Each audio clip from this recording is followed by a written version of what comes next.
There's one delightful story that probably nobody here, maybe a few people here know, but Richard Pascal, who had been doing a lot of work writing about Japanese management, Richard made a presentation one day at that conference, which came to be called eventually Honda B.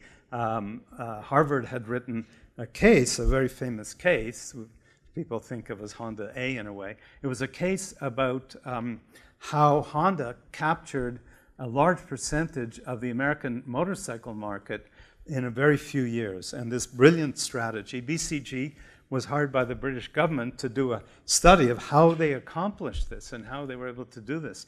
And they described it in a very systematic way, this brilliant strategy that was conceived of in Japan, and how they came to America already to sell small motorcycles and do this and that and so on and so forth, and how successful they were. Well, Richard did some research about this by sitting down with the Honda managers who had come to America to do all this. A lot of you probably know the description. It totally discounted almost everything BCG said.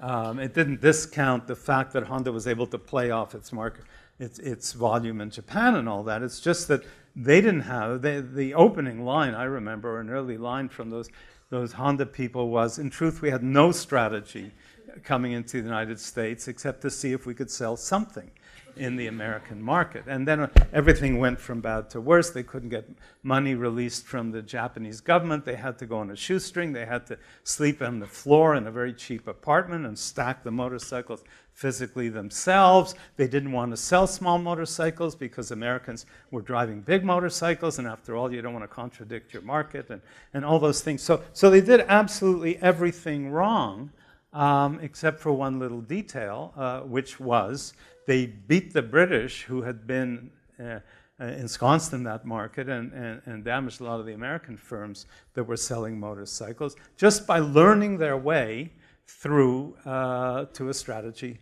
that worked. So Richard presented all this, and we all sat there in shock. I mean, I wasn't exactly in shock. I was kind of delighted to hear this, but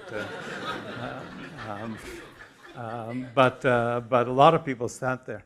Anyway, the next day Mike Porter came in to present, and Mike, as usual, kind of arrived 3 minutes before his presentation and left 4 minutes after his presentation or something like that, as he usually does. But he talked about Honda, and of course he didn't talk about Pascal's Honda or Honda B, he talked about Honda A, and it was kind of a high point in the conference because everybody was sitting there saying, Mike, you should have been here yesterday.